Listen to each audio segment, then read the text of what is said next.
नव्या और दक्ष एक साथ कार की बैक सीट पर बैठे हुए थे। नव्या विंडो से बाहर देख रही थी और दक्ष अपने लैपटॉप पर कुछ काम कर रहा था। तभी दक्ष की नज़र नव्या पर जाती है, जो बड़े आराम से खिड़की से बाहर देख रही है। दक्ष अपना लैपटॉप बंद कर देता है और नव्या का हाथ पकड़ अपने करीब खींच लेता है। नव्या जो खिड़की के बाहर देख रही थी, वह दक्ष के इस सडन एक्शन से कुछ समझ नहीं पाती और सीधा दक्ष की बाहों में जा गिरती है। नव्या अपने आप को छुड़ाते हुए अंडस को, दक्ष छोड़ो, यह क्या बदतमीजी है। दक्ष अपनी पकड़ नव्या पर कसते हुए नव्या होठों की तरह बढ़ने लगता है।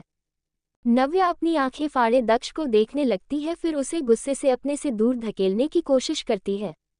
दक्ष नव्या को और कसकर पकड़ते हुए कहता है, अंडस को आज नहीं, अब मुझसे और सब्र नहीं होगा। इतना कहकर दक्ष नव्या के दोनों हाथों को पकड़ उसकी कमर से लगाकर उसके होंठों पर अपने होंठ रख देता है और उसे किस करने लगता है। नव्या खुद को छुड़वाने की कोशिश कर रही थी, पर उसकी सारी कोशिश बेकार हो रही थी। करीब 20 मिनट लंबी किस करने के बाद दक्ष नव्या को सीट पर लेटा देता है और खुद उसके ऊपर आ जाता है।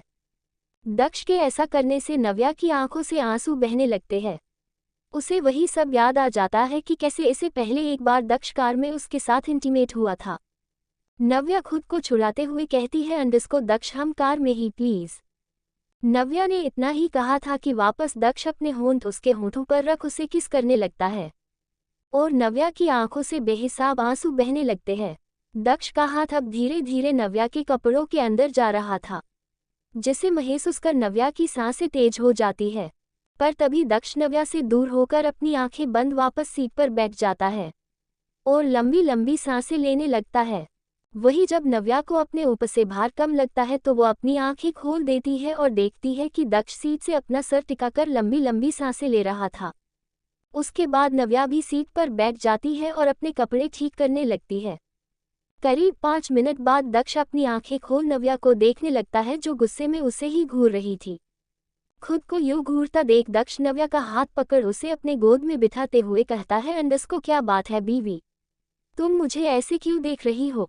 बड़ी मुश्किल से मैंने खुद पर कंट्रोल किया है, अगर तुम मुझे ऐसे देखोगी तो मैं अपना कंट्रोल खो दूंगा। इतना कहकर दक्ष नव्या के कान पर बाइट कर लेता है, जिससे नव्या की आह निकल जाती है। नव्या अपना कान सहलाते हुए गुस्से में कहती है, अंडस को, कितने अजीब आदमी हो तुम, अब तक तुम मेरी तरफ देख भी नहीं रहे थे और सब के सब। दक्ष नव्या की बात सुन मुस्कुराते हुए कहता है, अंडस को, हाँ, क्योंकि अब तक मैं थोड़ा अपसेट था, but now I am fine. Navya Daksh को मुस्कुराता देख कहती है, अंडस को, और तुम्हारे अपसेट होने का रीजन। नव्या की बात दक्ष के फेशियल एक्सप्रेशन सख्त हो जाते हैं। दक्ष नव्या की कमर पर अपनी पकड़ कसते हुए कहता है, अंडस को, आखिरी बार यह बात कह रहा हूँ, कान खोल कर सुन लो। उस दिन जो कुछ भी कहा था तुमने मेरे बारे में कि मैं अपनी हवस मिटाने के लिए किसी भी हद तक जा सकता हूँ और मैंने ही काव्या का किडनैप किया था, आइंदा ऐसे बेफिजूल बातें मैं तुम्हारे मुंह से सुनना नहीं चाहता। ये सब कहते हुए दक्ष के एक्सप्रेशन काफी खतरनाक लग रहे थे, जिसे देख नव्या अपना थूक निगल लेती है। नव्या के ऐसे एक्सप्रेशन देख दक्ष डेविल स्माइल करते हुए उसके नोच पर किस करता है और कहता है, अंडस को, गुड गर्ल।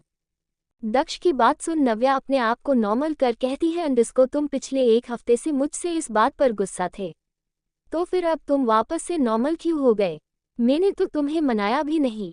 दक्ष एविल स्माइल करते हुए कहता है, अंडस को, क्योंकि मुझे पता है कि मेरी बीबी को कोई फर्क नहीं पड़ता मेरे इस तरह उसे इग्नोर करने से। इनफैक्ट इन दिनों मुझे तुम ज्यादा खुश नजर आ रही थी, इसलिए मैंने अपना मूड बदल लिया।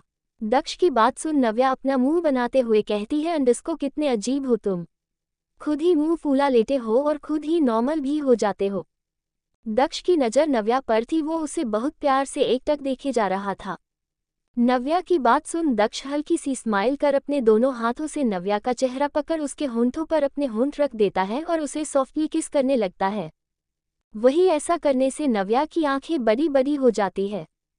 तभी उनकी कार दक्ष के विला में आकर रुकती है, पर दक्ष अभी भी नव्या के एहसासों में खोया हुआ था।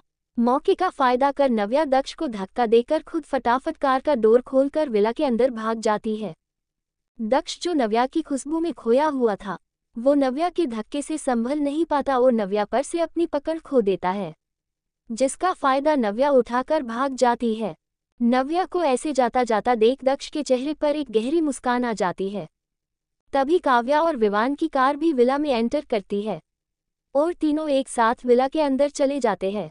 रात का वक्त, नव्या काव्या अपने कमरे की बालकनी में बैठी हुई थी। उनके साथ आजी भी वही बैठी हुई थी। आजी नव्या के बालों में और नव्या काव्या के बालों में तेल मालिश कर रही थी। काव्य चांद को देखते हुए अंडस्को नव्या एक बात पूछूं? नव्या काव्या के बालों के मसाज करते हुए कहती है हाँ बोल। नव्या की बात सुन काव्या पलटकर नव्या के पास जाकर बैठ जाती है और उसका हाथ पकड़कर कहती है अंडस्को तू और दक्ष जीजू पहली बार कैसे मिले थे? काव्या की बात सुन नव्या एक पल को खामोश हो जाती है और एक बार आजी को देखती है जो उसे ही देख रही थी और एक बार काव्य को देखती है जो अपनी आंखों में चमक लिए नव्या को देख रही थी। काव्या की बात का जवाब देते हुए नव्या कहती है अंडस्को तू भी क्या बात लेकर बैठ गई है? हमारी मुलाकात तो बस यूं ही। काव्या बीच में अंडस्को यूं ही ना वो ही कैसे हुई थी वो बता, वो भी एकदम डिटेल में। आजी भी काव्या को बातों में हामी भरते हुए कहती है अंडस्को हाँ नव्या आज तो मुझे भी जानना है, मेरी जो पोती हमेशा प्यार के नाम से भागती थी उसे प्यार कैसे हुआ और तेरी मुलाकात कैसे हुई दक्ष बेटे से? आजी और काव्या को बात सुन नव्या टेंशन में अपनी नजरें चुरा रही थी। उसे समझ नहीं आ रहा था कि वो क्या कहे। वो उन दोनों से झूठ बोलना नहीं चाहती थी और सच वो बता नहीं सकती थी।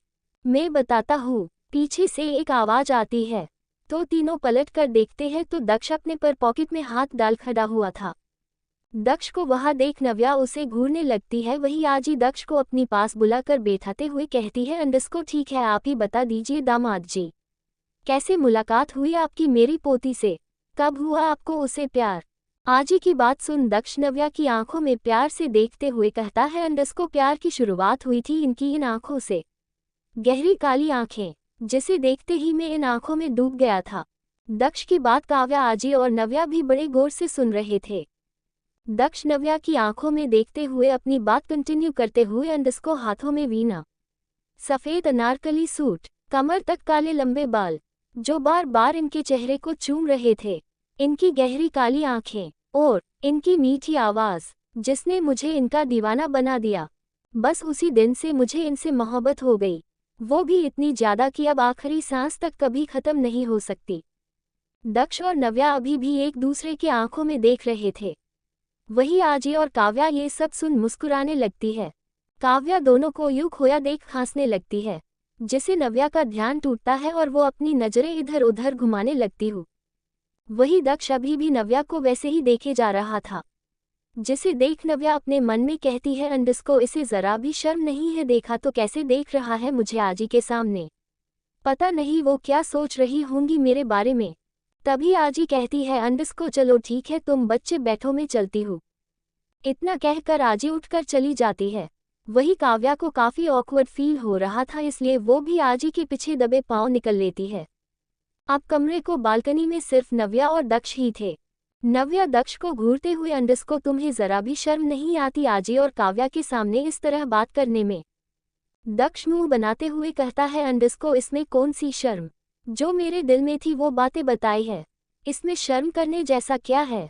नव्या उसे घूरते हुए कहती है अंडस्को मतलब शर्म है ही नहीं, कितनी सफाई से झूठ बोला तुमने और तुम्हें शर्म भी नहीं आ रही। 1 मिनट मैंने क्या झूठ बोला? दक्ष कहता है। नव्या बेफिक्री से अंडस्को यही कि तुम्हें मुझसे मोहब्बत हो गई है, जबकि ये बात हम दोनों जानते हैं कि मैं सिर्फ तुम्हारी फिजिकल नीड हूँ उसे ज्यादा कुछ नहीं। नव्या की बात दक्ष के सीने में खंजर जैसी चुभ जाती है और उसके भाव भी बदल जाते हैं।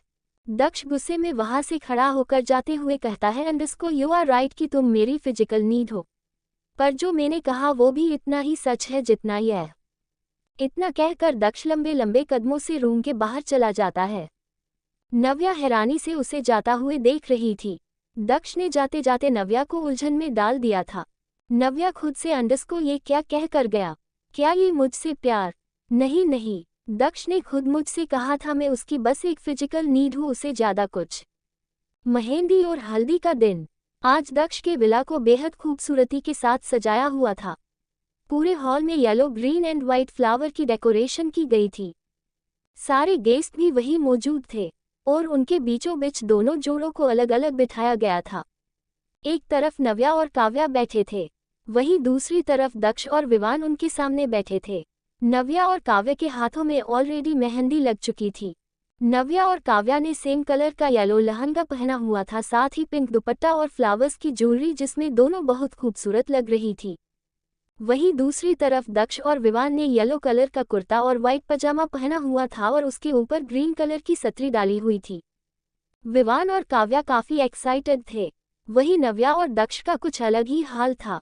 नव्या जो अपने मन में कल रात की बातें सोच रही थी, और दक्ष जिसे ये सब बिल्कुल पसंद नहीं था, सिर्फ आजी और दादी का दिल रखने के लिए उसे ये सब करना पड़ रहा था। वहीं कुछ औरतें ढोल बजाकर गाना गा रही थी। दक्ष और विवान चोर नजरों से काव्या नव्या को देख रहे थे। तभी दादी आती है और सबसे पहले दक्ष को हल्दी लगाती है और उसके बाद आजी भी वही कटोरे से नव्या को भी हल्दी लगाती है। उसके बाद दादी और आजी सेम इसी तरह विवान को और काव्या को भी हल्दी लगाती है। दादी और आजी के हल्दी लगाने के बाद काव्या विवान अपनी जगह से खड़े होते हैं।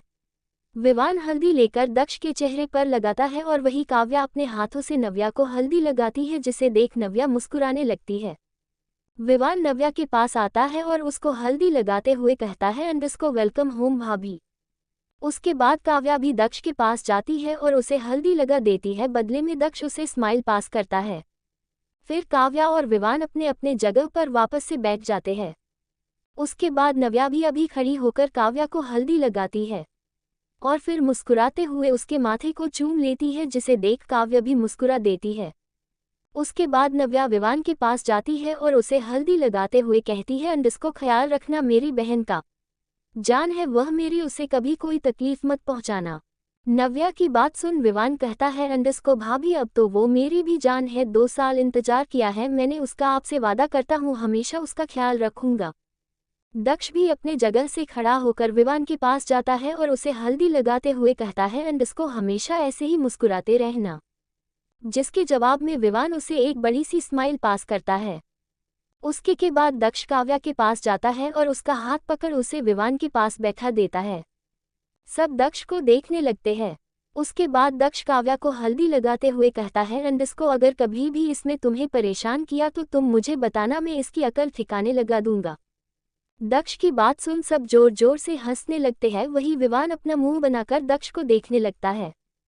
तभी नव्या बोल पड़ती है, अंडस्को और अगर तुमने मुझे परेशान किया तो मैं किसके पास जाऊंगी। नव्या की बात सुन दक्ष उसे घूरने लगता है। वही विवान भी नव्या बात सुन अपने मुंह पर हाथ रख हंसने लगता है। विवान को हंसता देख दक्ष उसे गुस्से में घूरता है। दक्ष के नज़र खुद पर महसूस कर विवान अपनी हंसी को कंट्रोल करने लगता है। तभी नव्या फिर से बोल पड़ती है, बोलो ना, अगर तुमने मुझे परेशान किया तो मैं किसके पास जाऊंगी। नव्या की बात सुन दक्ष मन में कहता है, अंडस्को इस लड़की में बहुत हिम्मत आ गई है, सबके सामने कुछ भी बोल रही है, इसे तो सबक सिखाना पड़ेगा। तभी दादी कहती है, अंडस्को बेटा अगर ये तुझे कभी भी परेशान करे तो तुम बिना देरी के मेरे पास आ जाना, फिर मैं इसकी क्लास लूंगी। आखिरकार मैं भी देखती हूँ कि मेरी बहू को कौन परेशान करता है। दादी ने इतना ही कहा था कि नव्या फटाक से उनके पास जाकर उनके गले लग जाती है। वही वहां खड़े सभी लोग उन्हें देखकर मुस्कुराने लगते हैं और दक्ष नव्या को और गुस्से में घूमने लगता है। यूं ही हंसी मजाक करते हुए दोनों फंक्शंस खत्म हो जाते हैं। उसके बाद सब साथ में डिनर कर अपने अपने कमरों में चले जाते हैं। रात का वक्त, काव्या ने अब तक वही लहंगा पहना हुआ था। वह उस लहंगे को संभालते हुए सबकी नज़र से छुपते छुपाते छत पर पहुंच जाती है, जहां पहले से ही विवान उसका इंतजार कर रहा था। विवान के कानों में जैसे ही पायल की आवाज़ जाती है, उसके चेहरे पर एक बड़ी सी स्माइल आ जाती है और वह पीछे मुड़कर देखता है तो काव्या अपने एक हाथ से लहंगा पकड़े और दूसरे हाथों से अपने बालों को संभालते हुए उसी की तरफ आ रही थी। विवान काव्या की तरफ अपने कदम बढ़ा देता है और उसके पास पहुंचकर उसका हाथ पकड़ छत के दूसरे एरिया में ले जाने लगता है। छत का दूसरी साइड बहुत खूबसूरती से सजाया गया था। हर तरफ लाइट्स लगी हुई थी और रेड फ्लावर से डेकोरेट किया गया था। बीचों बीच एक छोटा सा टेंट बनाया गया था जिससे खुले आसमान को आसानी से देखा जा सके। काव्या अपने सामने का नज़ारा देखते हुए, अंडस्को वाओ विवान ये कितना खूबसूरत है। विवान एकटक काव्या को देखते हुए, अंडस्को पर तुमसे ज्यादा नहीं। दीवान की बात सुन काव्या शर्मा जाती है। काव्या को शर्माते देख विवान मुस्कुराने लगता है। उसके बाद काव्या का हाथ पकड़ उसे टेंट के अंदर ले जाता है, जहां से खुला आसमान साफ साफ नजर आ रहा था। काव्या ये सब देख बहुत खुश हो जाती है। विवान काव्या को अपनी बाहों में भरकर वहीं बैठ जाता है। काव्या पल के झुकाए विवान की बाहों में बैठी हुई थी। चांद की चांदनी में उसका चेहरा और भी खूबसूरत लग रहा था। फिर विवान को नजर काव्या के गुलाबी होंठों पर जाते हैं। विवान से कंट्रोल नहीं होता, वो तुरंत अपने होंठ काव्या के होंठों पर रख देता है और उसे किस करने लगता है। धीरे धीरे काव्या भी विवान का साथ देने लगती है। दोनों बड़ी शिद्दत से एक दूसरे को किस कर रहे थे। विवान का हाथ काव्या की खुली कमर पर चल रहे थे, जिसे काव्या सहर रही थी। करीब 20 मिनट लंबी किस के बाद विवान काव्या के होंठों को छोड़ देता है और बड़ी मासूमियत से काव्या का चेहरा देखने लगता है, जो रेड हो गया था। इस वक्त काव्या बहुत क्यूट लग रही थी। विवान का खुद को इस तरह देखना उसे और भी ज्यादा शर्म आ रही थी। तभी विवान की नजरें काव्या की मेहंदी पर जाती है। विवान अपने हाथ में काव्या का हाथ लेते हुए अंडरस्को कहाँ लिखा है मेरा नाम। काव्या मुस्कुराते हुए अंडरस्को खुद ही ढूंढ लो। विवान बड़े ध्यान से अपना नाम ढूंढने लगता है। अभी काव्या अपना हाथ विवान के हाथ से छुड़वा लेती है। ऐसा करते हैं विवान काव्या को हैरानी से देखने लगता है। काव्या विवान को देखते हुए अंडरस्को अभी तुम अपना नाम नहीं ढूंढ सकते। विवान मुंह बनाते हुए अंडरस्को अभी नहीं तो कब, जब ये मेहंदी छूट जाएगी तब। विवान को मुंह बनाते देख काव्या की हंसी छूट जाती है। काव्या अपनी हंसी कंट्रोल करके कहती है अंडरस्को अरे बाबा, मुंह क्यों बना रहे हो तुम। मेहंदी में नाम शादी की पहली रात को ढूंढा जाता है। काव्या को बात सुन विवान हैरानी से कहता है अंडरस्को अगर शादी की पहली रात में अपना नाम ही ढूंढता रहूंगा तो वो सब कब करूंगा। विवान को ये बात सुन काव्या सनन हो जाती है और अपनी नजरें विवान से चुराने लगती है। काव्या को यूं नजर चुराता दे विवान के दिमाग में एक मस्ती सूझती है। विवान अपने दोनों हाथों से काव्या का चेहरा ऊपर कर कहता है अंडरस्को कहो ना काव्या कि अगर मैं शादी की पहली रात तुम्हारी मेहंदी में अपना नाम ढूंढता रहूंगा तो वो सब कैसे करूंगा गा। विवान के डायरेक्ट क्वेश्चन से काव्या शर्म से पानी पानी हो रही थी। काव्या की हालत देख विवान को मन नहीं मन बहुत हंसी आ रही थी। तभी विवान एक बार फिर अपनी हंसी कंट्रोल करते हुए कहता है अंडरस्को बोलो ना काव्या में वो सब कैसे। विवान ने इतना ही कहा था किताबी काव्या उसे कसकर गले लगा लेती है और उसके बाहों में अपना सिर छुपा लेती है।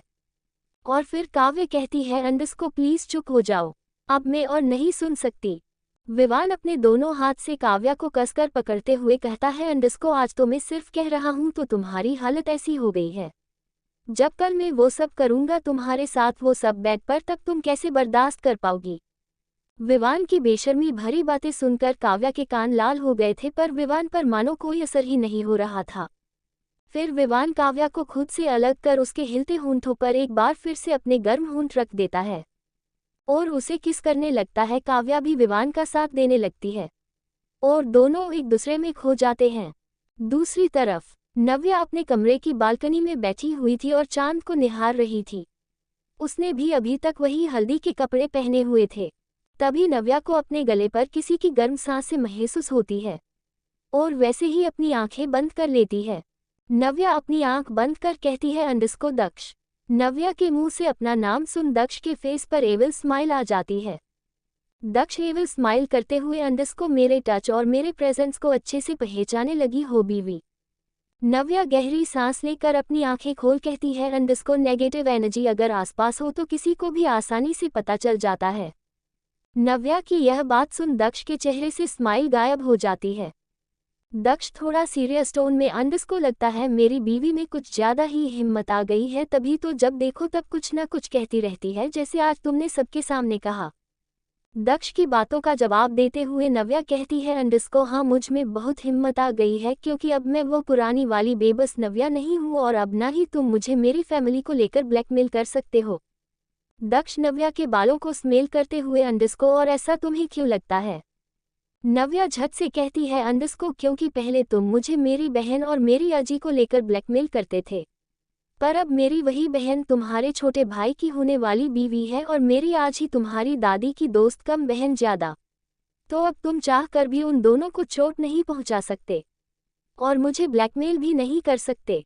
तो अब मुझे तुमसे डरने की कोई ज़रूरत नहीं है और ना ही तुम्हारी कोई बात मानने की ज़रूरत है। अब मैं वही करूंगी जो मुझे सही लगेगा और अब मैं तुम्हारे सामने झुकने नहीं वाली। दक्ष नव्या के कान में सेडुकेटिव वॉइस में कहता है अंडरस्को मैं अब तुम्हें दबाना भी नहीं चाहता। मैं तो तुम्हें सिर्फ अपने नीचे चाहता हूँ। इतना कहकर दक्ष नव्या को अपनी तरफ घुमाकर उसके होंठों पर अपने होंठ रख देते हैं। वही नव्या दक्ष की बातों को समझने की कोशिश करती है और उसे जैसे ही दक्ष की बातें समझ आती है उसकी आंखें हैरानी में फैल जाती है। नव्या कुछ कहती है उससे पहले ही दक्ष अपने होंठ नव्या के होंठों पर रख उसे जेंटली किस करने लगता है। नव्या अपनी आंख फाड़े ये सब देख रही थी, वही दक्ष अपनी आंखें बंद कर पूरे पैशन के साथ उसे किस कर रहा था। नव्या फिर दक्ष को धक्का देने लगती है पर दक्ष पर इन सब का कोई असर नहीं होता। करीब 20 मिनट बाद दक्ष नव्या के होंठों को आज़ाद करता है और उसके गुलाबी हो चुके होंठों को अपने हाथों से सहलाने लगता है। वही नव्या गुस्से में अपनी सांसें कंट्रोल कर कहती है, अंडस्को अगर अब तुमने मुझे परेशान किया तो याद रखना मैं दादी से तुम्हारी शिकायत कर दूंगी। दक्ष नव्या की बात सुन कहता है, अंडस्को कैसे करोगी मेरी शिकायत, क्या करूं कि तुम दादी से? यही कि तुम मुझे बार बार जबरदस्ती किस करते हो और मेरे ना कहने के बाद भी मेरे करीब आते हो। कहते हुए नव्या दक्ष को देखती है। नव्या की बात सुन दक्ष अजीब तरीके से मुस्कुराने लगता है। दक्ष को इस तरह मुस्कुराते देख नव्या कहती है, अंडस्को क्या हुआ, अब तुम इस अजीब तरीके से क्यों हंस रहे हो? दक्ष नव्या के लिप्स पर लाइट किस करते हुए कहता है, अंडस्को मैं ये सोच रहा था कि तुम कैसी लगोगी जब तुम दादी से ये कहोगी कि दादी दक्ष जो कि मेरे पति है वो मुझे किस करते हैं और मेरे करीब आते हैं। इन्हें समझा दीजिए ये मुझसे दूर रहे। दक्ष नव्या की नकल करते हुए उसे कहता है। दक्ष की बात सुन नव्या झल्लाते हुए कहती है, अंडस्को हाँ तो क्या हुआ, तुम मेरे पति हो या कुछ भी हो, अगर तुम मुझे परेशान करोगे तो मैं दादी से ये कह सकती ही समझे, पर वो तुम्हारी इस बात पर तुम्हारा साथ कभी नहीं देगी। दक्ष कहता है। दक्ष अपनी बात कंटिन्यू करते हुए, अंडस्को क्योंकि दादी को एक पोता या पोती चाहिए वो भी जल्द से जल्द, और उन सब के बीच तुम अगर दादी से ये कहोगी कि मैं तुम्हारे करीब आता हूँ तो दादी कभी भी मुझे कुछ नहीं कहेगी, ऊपर से वो तुम्हें ही कोऑपरेट करने को कहेंगी ताकि वो जल्दी से पर दादी बन सके, और हमारा भी फर्ज बनता है दादी की विश जल्द से जल्द पूरी करने का। इसलिए तुम खुद मेरे साथ कोऑपरेट करो, हम बहुत जल्द दिन रात मेहनत कर एक नन्हा मुन्ना बच्चा दादी को दे देंगे। इतना कहकर दक्ष आई विंक कर देता है। वही नव्या दक्ष की ये सारी बात सुन सदमे में चली जाती है। उसके कान एकदम लाल हो जाते हैं। उसे समझ नहीं आ रहा था कि वो अब दक्ष से क्या कहे, उसे अल्फाज नहीं मिल रहे थे। दक्ष नव्या का रेड फेस देखते हुए कहता है, अंडस्को आई लव योर ब्लशिंग वाला फेस। कहते हुए दक्ष नव्या के गालों पर बाइट कर लेता है, जिसे नव्या की आह निकल जाती है। और हाँ एक और चीज़ भी है जो मुझे पसंद है तुम्हारी। दक्ष की बात सुन नव्या उसे सवालिया नज़रों से देखने लगती है। दक्ष नव्या के कान में, अंडस्को जब तुम मेरे नीचे होती हो तब। इतना कहकर दक्ष नव्या के कान पर बाइट कर बिना एक पल गवाए वहां से निकल जाता है और नव्या अपने कान पर हाथ रख हैरानी में दक्ष को जाते हुए देखने लगती है और उसके चेहरे पर एक छोटी सी स्माइल भी आ जाती है। नव्या को जब ये महसूस होता है कि वो दक्ष को देखकर स्माइल कर रही है, वैसे ही उसके चेहरे पर से स्माइल गायब हो जाती है। नव्या खुद से ही, अंडस्को ये क्या हो रहा है मेरे साथ, मैं ब्लश रही थी दक्ष की बातें सुन, और अब ये स्माइल, क्या हो रहा है। ... शादी का दिन, सुबह का वक्त, नव्या और काव्या का कमरा। नव्या और काव्या इस वक्त आराम से बेड पर सोई हुई थी। धूप की हल्की हल्की रोशनी उन पर पड़ रही थी, जिससे नव्या की नींद खुल जाती है और वह काव्या को देखने लगती है जो बड़े सुकून से सो रही थी, जिसे देख उसके चेहरे पर एक छोटी सी मुस्कान आ जाती है। काव्या को देख नव्या अपने मन में, अंडस्को महादेव इस दुनिया की सारी खुशियां मेरी बहन को देना।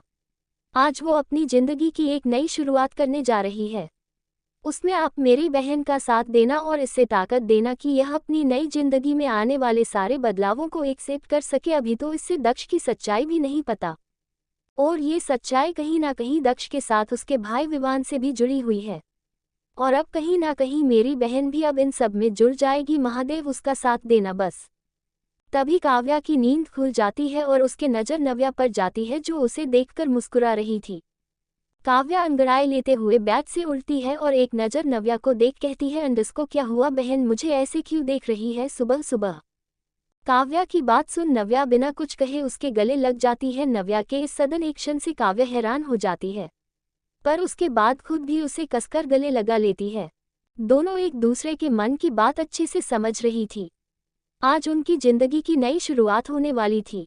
आज के बाद उनकी जिंदगी बिल्कुल ही बदल जाएगी, कुछ नए रिश्ते उनकी जिंदगी में आ जाएंगे। काव्या नव्या को पीठ सहलाते हुए अंडरस्को सब समझ रही हूँ मैं नव्या, पर एक बात याद रखना, हमारी जिंदगी में चाहे कोई भी आ जाए, पर हमारी जिंदगी में एक दूसरे की अहमियत हमेशा वैसी ही रहेंगी जैसी आज तक थी। काव्या की बात सुन नव्या मुस्कुराते हुए कहती है अंडरस्को बिल्कुल, क्योंकि हमारा रिश्ता कभी नहीं बदल सकता। हम कल भी साथ थे, हम आज भी साथ हैं और आने वाले वक्त में भी हम साथ रहेंगे। हमें कोई भी अलग नहीं कर सकता। दोनों इस वक्त काफी इमोशनल हो गई थी। दोनों की आंखों में कहीं ना कहीं नमी थी, पर उनके दिल में एक सुकून था कि वह शादी के बाद भी एक दूसरे के साथ ही रहने वाली थी। दोनों एक दूसरे के गले लगी हुई थी कि तभी दरवाजे पर किसी की दस्तक होती है, जिसे सुनकर नव्या और काव्या एक दूसरे से अलग होकर अपने अपने आंसू पहुंचकर सामने देखते हैं। उसके बाद काव्या बेड पर से उठकर दरवाजा खोलने चली जाती है।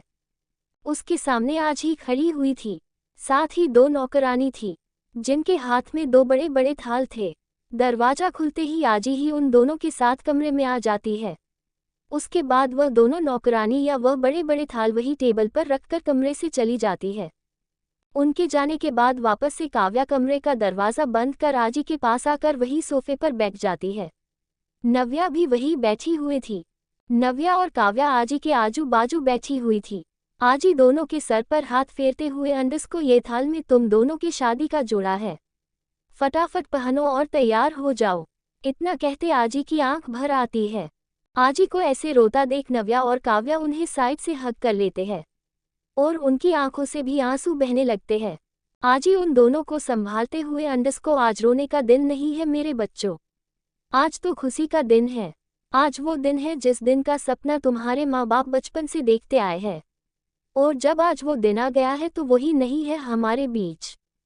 आजी की बात सुन नव्या उनसे अलग होकर उनके आंसू पोंछते हुए कहती है अंडरस्को हमारे पास मम्मा पापा नहीं है, पर आप हैं जिन्होंने हमें कभी भी उनकी कमी महसूस होने नहीं दी। नव्या की बात सुन काव्या भी उसकी बात पर हामी भरते हुए कहती है अंडरस्को सही कहा नव्या ने, हमें कभी भी ये महसूस नहीं हुआ कि मम्मा पापा हमारे बीच नहीं हैं। दोनों को बात सुन आजी मुस्कुरा देती है।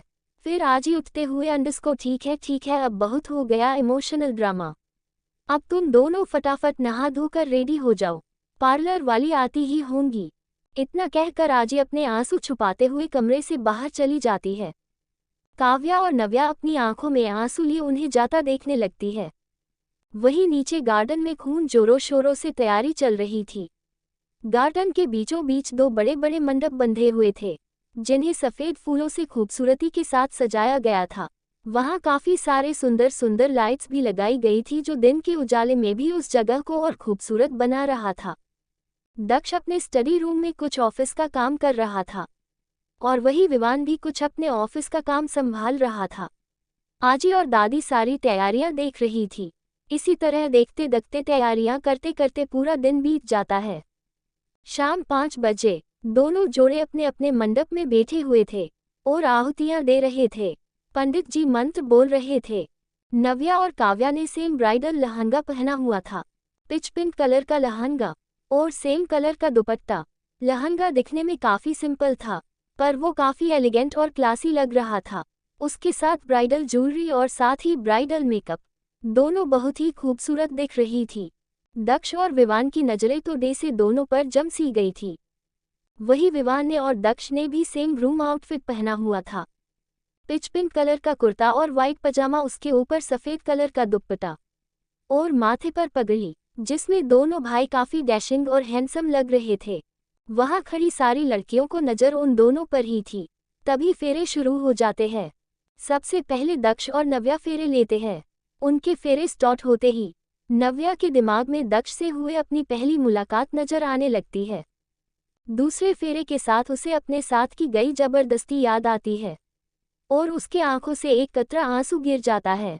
इसी तरह आखिरी फेरे में उसे दक्ष का अपने जज्बातों का बयां करना और उसका बदलता हुआ रवैया याद आने लगता है।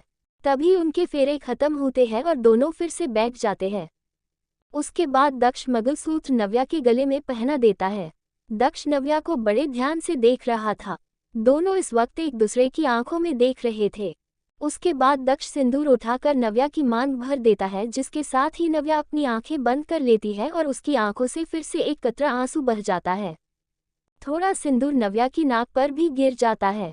दक्ष आगे बढ़कर नव्या की बंद आंखों पर बारी बारी से किस करता है, जिसे फील करते जी नव्या झट से अपनी आंखें खोल देती है और दक्ष को आंखें फाड़कर घूरने लगती है।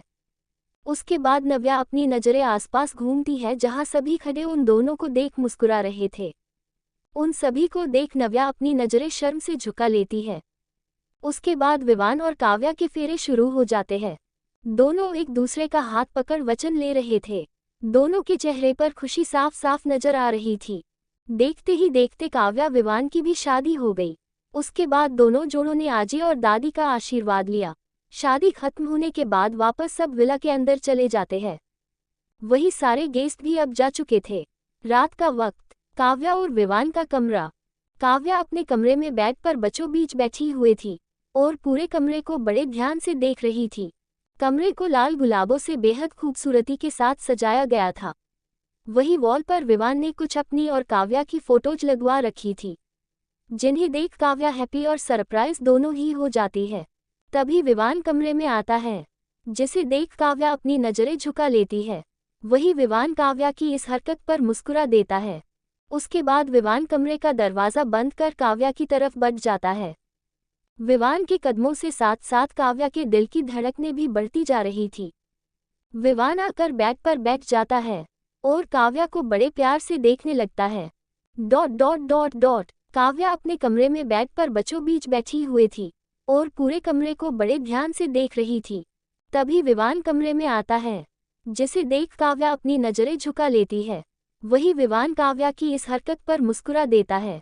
उसके बाद विवान कमरे का दरवाजा बंद कर काव्या की तरफ बढ़ जाता है। विवान के कदमों से साथ साथ काव्या के दिल की धड़कनें भी बढ़ती जा रही थी। विवान आकर बेड पर बैठ जाता है और काव्या को बड़े प्यार से देखने लगता है। काव्या अपने ऊपर विवान की नजरों की तापीस महसूस कर नजरें उठाकर विवान को देखती है। विवान भी काव्या के करीब आकर उसका हाथ अपने हाथ में लेकर कहता है, अंडस्को आज तो ढूंढ सकता हूँ तुम्हारी मेहंदी में अपना नाम। काव्या मुस्कुराते हुए सिर्फ हाँ में सर हिला देती है। फिर विवान काव्या के कान के पास जाकर धीरे से कहता है, अंडस्को डोंट वरी, मैं जल्दी ही नाम ढूंढ लूंगा, अब तुम्हें और इंतजार नहीं करवाऊंगा। काव्या शर्म से अपनी आंखें बंद कर लेती है। वही विवान उसे देख मुस्कुराने लगता है। कुछ ही पलों में विवान अपना नाम ढूंढ लेता है और काव्या के चेहरे को पकड़ उसके होंठों के करीब जाने लगता है। कुछ ही पलों में दोनों के होंठ जुड़ चुके थे। दोनों एक दूसरे को किस कर रहे थे। विवान काव्या के लोअर लिप को सक कर रहा था। विवान का हाथ काव्या की कमर पर चल रहा था और दूसरे हाथ से वो काव्या का दुपट्टा उसे अलग कर देता है। करीब 10 मिनट बाद विवान काव्या के होंठों को छोड़ता है। काव्या अपनी सांसें कंट्रोल करने लगती है। वही विवान धीरे धीरे करके काव्या को सारी ज्वेलरी निकल देता है और उन जगहों पर अपनी लव बाइट्स देने लगता है, जिसे काव्या की आह निकलने लगती है। उसे सुन विवान को एक्साइटमेंट बढ़ती ही जा रही थी। विवान धीरे से काव्या को बेड पर लिटाकर खुद उसके ऊपर आकर उसके होंठों पर किस करने लगता है। विवान के दोनों हाथ काव्या के हाथों से इंटरविन थे। उसने अपने पैरों से काव्या के पैरों को कसकर दबा दिए थे। विवान काव्या के होंठों को छोड़ उसके नेक पर और कॉलर बोन पर किस और बाइट करने लगता है, जिसे काव्या की सिसकियां बढ़ती ही जा रही थी। विवान काव्या को पलट उसके ब्लाउज के हुक खोल उसकी पूरी पीठ को चूमने लगता है और एक झटके ने उसके ब्लाउज को उसके जिस्म से अलग कर देता है। फिर वापस से काव्या को पलट उसे किस करने लगता है। विवान के पलटे है काव्या झट से अपने ऊपर ब्लैकेट डाल देती है। उसे इस तरह इस हालत में विवान के सामने काफी शर्म आ रही थी। विवान काव्या को इस हरकत पर मुस्कुरा देता है। उसके बाद धीरे से काव्या के कान के पास जाकर कहता है, अंडस्को बेबी, अभी तो सिर्फ शुरुआत है और तुम इतना शर्मा रही हो, अभी तो बहुत कुछ बाकी है। इतना कहकर विवान काव्या के कान पर किस कर लेता है, जिसे काव्या सहर जाती है और लंबी लंबी सांसें लेने लगती है।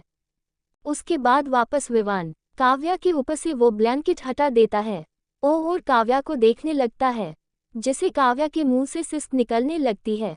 विवान का हाथ काव्या की बॉडी पर चल रहे थे। काव्या के हाथ भी विवान की पीठ पर अपनी पकड़ बनाए हुए थे। विवान अब थोड़ा नीचे आकर काव्या के पेट पर किस और बाइट करने लगता है। फिर उसकी नोवेल पर अपनी जीभ से सक करने लगता है। काव्या हांफने लगती है। थोड़ी देर बाद काव्या के कपड़े बैग के आसपास पड़े हुए थे। फिर विवान काव्या को देखते हुए अपने सारे कपड़े उतार देता है। वही विवान को ऐसे देख काव्या अपनी नजरें नीचे कर लेती है। कपड़े उतारने के बाद विवान वापस से काव्या के ऊपर आ जाता है और उसे फिर से किस करने लगता है। थोड़ी जी देर में विवान और काव्या एक हो जाते हैं, जिससे काव्या को आंखों से आंसू निकल आते हैं। विवान झुककर काव्या के आंसू साफ कर उसके लिप्स पर अपने लिप्स रख उसे सॉफ्टली किस करने लगता है ताकि वो काव्या का माइंड डाइवर्ट कर सके। काव्या भी अपना दर्द काबू कर विवान को किस बैक करने लगती है।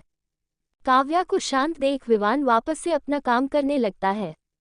काव्या दर्द की वजह से कसकर अपनी आंखें भींच लेती है। वही कुछ देर बाद काव्या का दर्द खत्म हो जाता है और वो भी विवान का साथ लेने लगती है। उस पूरे कमरे में दो जिस्मों की गर्मी फैल जाती है। उनकी सिसकियां कमरे में सुनाई देने लगती है। दोनों एक दूसरे के प्यार में खो जाते हैं। इधर नव्या और दक्ष का कमरा। नव्या कमरे में सोफे में बैठे बैठे सो गई थी। तभी दक्ष कमरे में आता है और उसकी नज़र सोफे पर सो रही नव्या पर जाती है और खुद ब खुद उसके कदम नव्या की तरफ बढ़ जाते हैं। दक्ष नव्या के पास बैठकर बड़े गौर से उसका चेहरा देखने लगता है। नव्या ने अभी भी शादी का लहंगा और ज्वेलरी पहनी हुई थी। वो ये सब पहने पहने ही सो गई थी। दक्ष झुककर नव्या के गुलाबी होंठों पर एक लाइट किस करता है और उसे अपनी बाहों में उठाकर बेड की तरफ बढ़ जाता है। दक्ष नव्या को बेड पर लिटा क्लोजेट रूम में चला जाता है। थोड़ी देर बाद दक्ष खुद चेंज कर नव्या के लिए उसका नाइट सूट के कर बाहर आता है। दक्ष ने इस वक्त खाली एक बॉक्सर पहना हुआ था, जिसमें वो काफी हॉट लग रहा था। फिर दक्ष नव्या के पास आकर बैठ जाता है और बड़े ही ध्यान से उसकी सारी ज्वेलरी एक एक कर निकाल देता है। नव्या गहरी नींद में थी, जिस वजह से उसे दक्ष का एहसास नहीं हो रहा था। सारी ज्वेलरी निकलने के बाद दक्ष की नज़र नव्या के गले में पड़े अपने नाम के मंगलसूत्र पर जाती है, जिसे देख उसके चेहरे पर एक मुस्कान आ जाती है। दक्ष झुककर नव्या के गले पर किस कर देता है। उसके बाद दक्ष नव्या के सारे कपड़े निकाल देता है। नव्या को बिना कपड़े के देख दक्ष का खुद पर से कंट्रोल हटने लगता है। तभी दक्ष खुद को कंट्रोल करते हुए नव्या को अपने साथ लाया नाइट सूट पहना देता है। उसके बाद नव्या को अच्छे से ब्लैंकेट में कवर कर उसे खुद से सटाकर उसके माथे पर किसकर अपने आगोश में लेकर अपनी आंखें बंद कर लेता है। इधर अभी भी विवान और काव्या एक दूसरे को प्यार कर रहे थे। दोनों का बदन पूरी तरीके से पसीने में भीग हुआ था। पास कमरे में अभी भी काव्या की सिसकियां गूंज रही थी। दोनों की बॉडी पूरी तरीके से ब्लैंकेट के अंदर थी। सुबह का वक्त। नव्या और दक्ष एक दूसरे की बाहों में बड़े सुकून से सो रहे थे। तभी नव्या की नींद खुलती है और उसे अपने सामने दक्ष का चेहरा नजर आता है। दोनों इस वक्त बेहद करीब थे। दोनों की सांसें आपस में टकरा रही थी। नव्या दक्ष के चेहरे को कंटिन्यूली देखते रहती है। नव्या अपने मन में अंडस को सोते हुए कितना मासूम लगता है ना यह, और जब उठ जाएगा तो एकदम जंगली इंसान बन जाएगा, जो किसी की कोई बात नहीं सुनेगा और अपना ऑर्डर चलाता रहेगा, ब्लैकमेल करेगा, गुस्सा करेगा, और अभी कितना मासूम लग रहा है। नव्या यही सब सोच रही थी कि तभी दक्ष की आंखें खुल जाती है और वह नव्या को देखने लगता है।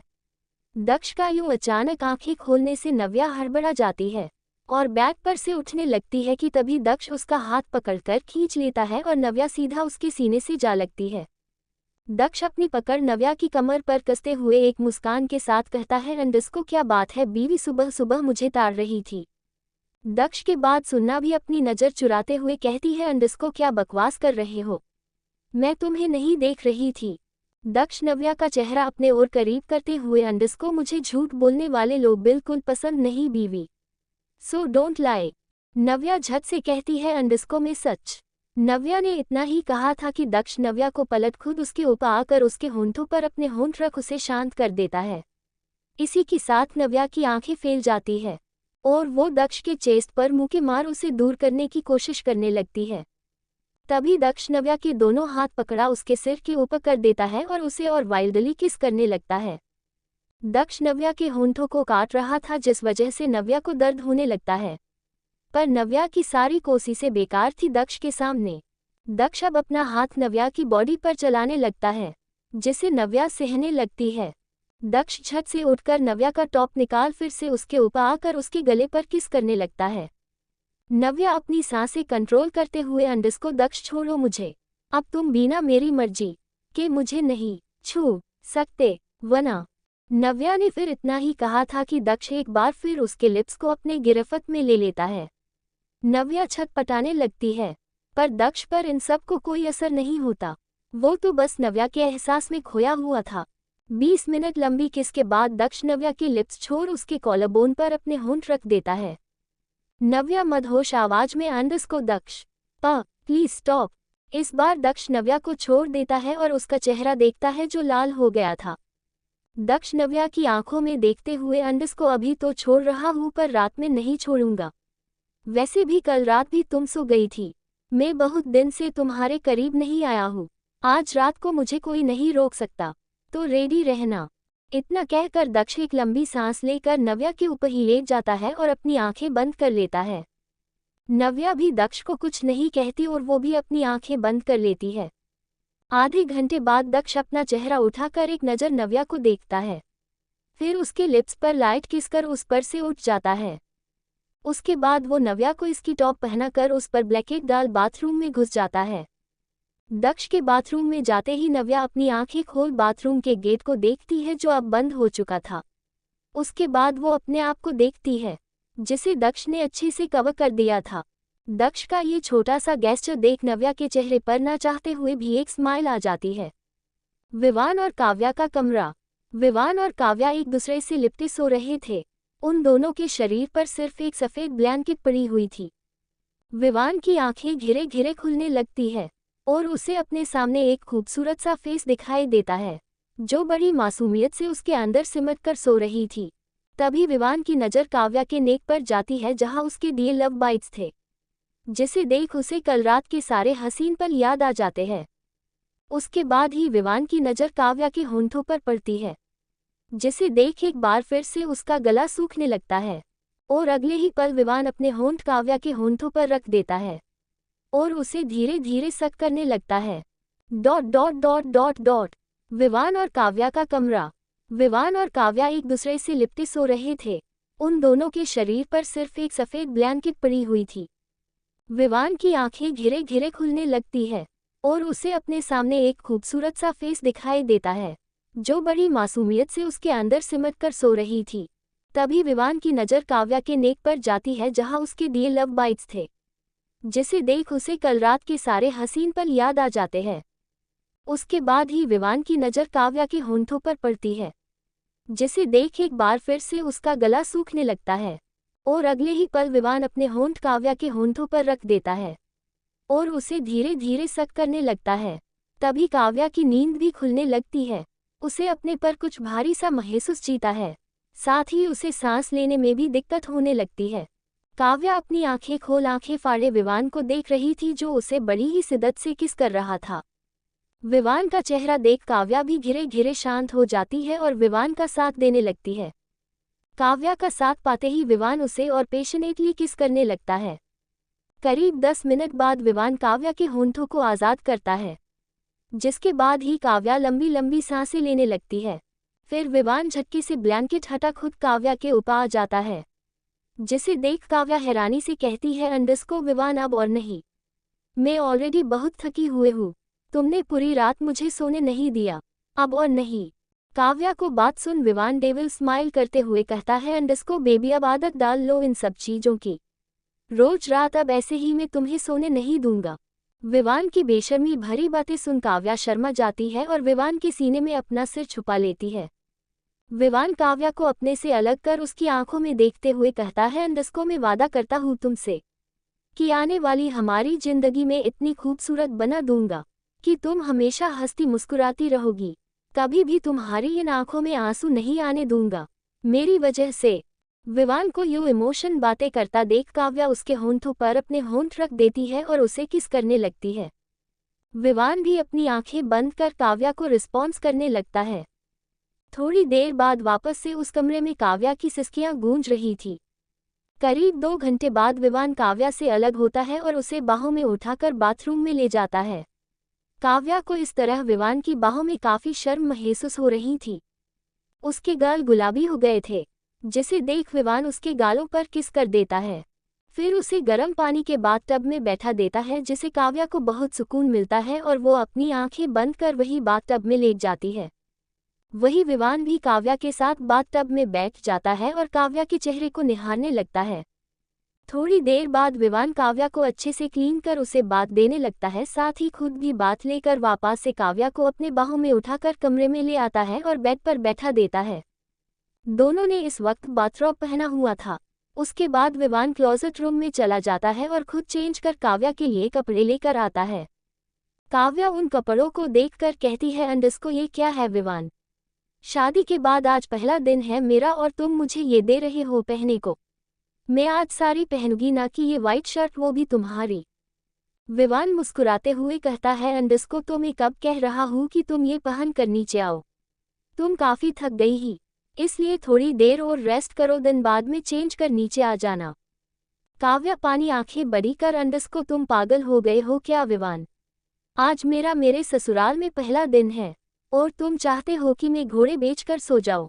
अरे मेरी झांसी की रानी, मैंने कब कहा कि तुम पूरे दिन सो जाओ?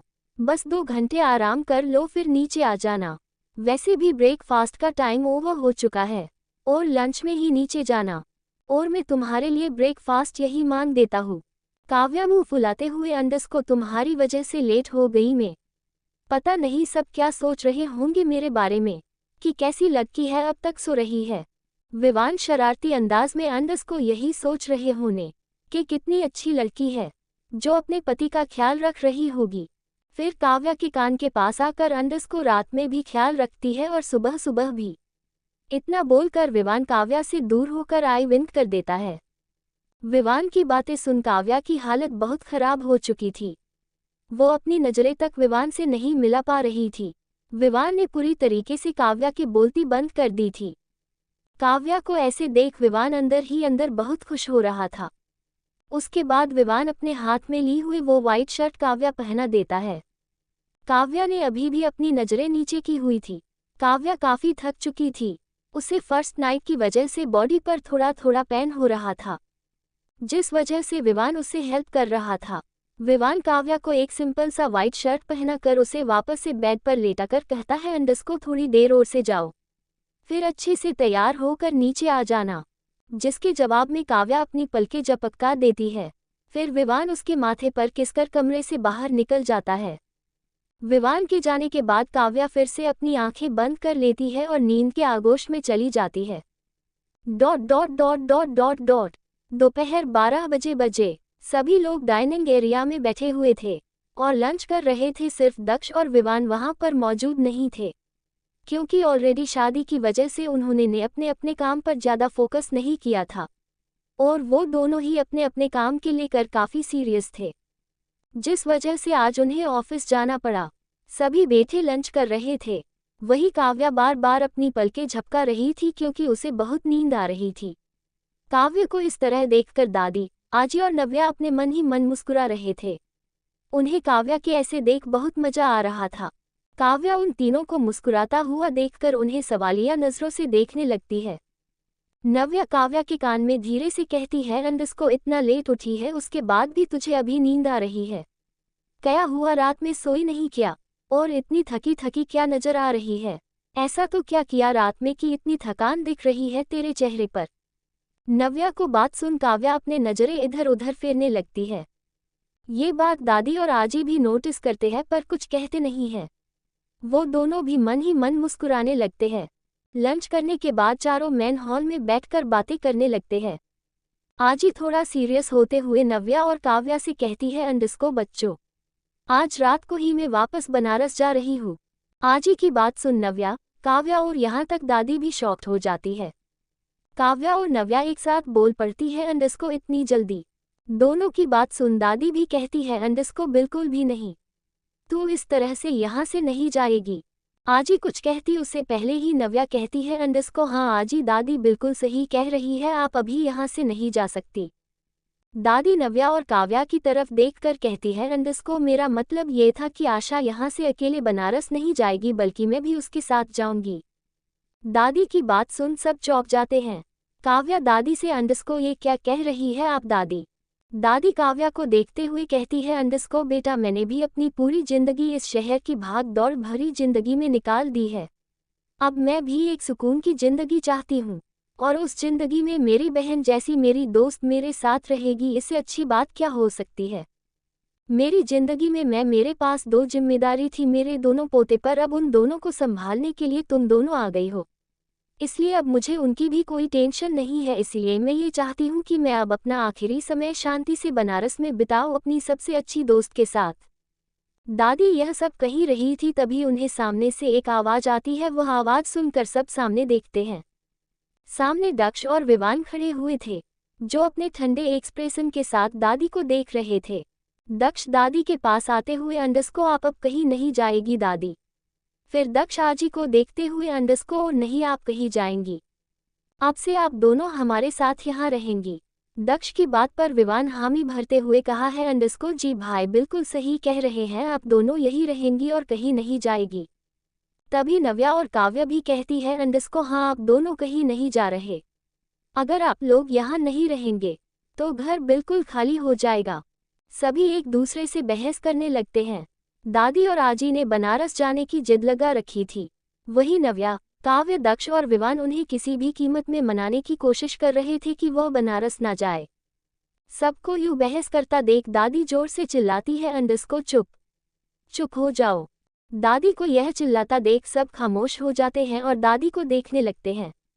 सबको शांत देख दादी कहना शुरू करती है अंडरस्को हम पूरी जिंदगी के लिए बनारस नहीं जा रहे हैं, बस कुछ वक्त वहाँ रहेंगे, कुछ वक्त यहाँ रहेंगे, और जब तुम चारों हमें पर दादी और पर नानी बना दोगे तब हम खुद ब खुद यहाँ आ जाएंगे। दादी की बात सुन नव्या और काव्या अपनी नजरें चुराने लगती है। वही विवान को भी दादी की बात सुन खांसी आने लगती है, पर दक्ष के एक्सप्रेशन बिल्कुल नॉर्मल थे। उसे देखकर ये कह पाना कि उसके मन में क्या चल रहा है वो इम्पॉसिबल था। तभी दक्ष कहता है अंडरस्को जैसा आप ठीक समझे दादी। इतना कहकर दक्ष अपने कमर में चला जाता है। दक्ष को जाता देख विवान भी उसके पीछे फटाफट अपने कदम बढ़ा देता है। वही नव्या और काव्या को भी काफी आवकौर लग रहा था, इसलिए वो भी किचन में चली जाती है। उन सबको यूं भागता देख दादी और आजी एक दूसरे को देखने लगती है और उसके बाद जोर जोर से हंसने लगती है। शाम 5 बजे दादी और आजी एयरपोर्ट के लिए निकल रही थी। काव्या और नव्या आजी को पकड़कर रो रही थी। आजी भी उनके गले लग खुद के आंसू बहने से रोक रही थी। वही विवान दादी को साइड हग करके खड़ा हुआ था और दक्ष अपने पैंट के जेब पर हाथ डाल बिना एक्सप्रेशन के खड़ा हुआ था। थोड़ी देर बाद चारों दादी और आजी का आशीर्वाद लेते हैं और उसके बाद दादी और आजी कार में बैठकर निकल जाती है। विवान उन दोनों को एयरपोर्ट छोड़ने के लिए उनके साथ ही चला जाता है। दक्ष अपनी स्टडी रूम में अपने ऑफिस का कुछ काम करने चला जाता है। नव्या और काव्या जाकर गार्डन में बैठ जाती है। नव्या और काव्या थोड़ी देर गार्डन में गुमसुम बैठने के बाद खुद को शांत कर वापस से विला के अंदर चली जाती है। रात का वक्त, दक्ष का कमरा। नव्या बेड पर बैठे अपने फोन में कुछ कर रही थी। तभी दक्ष कमरे में आता है और एक नज़र नव्या को देख बाथरूम में चला जाता है।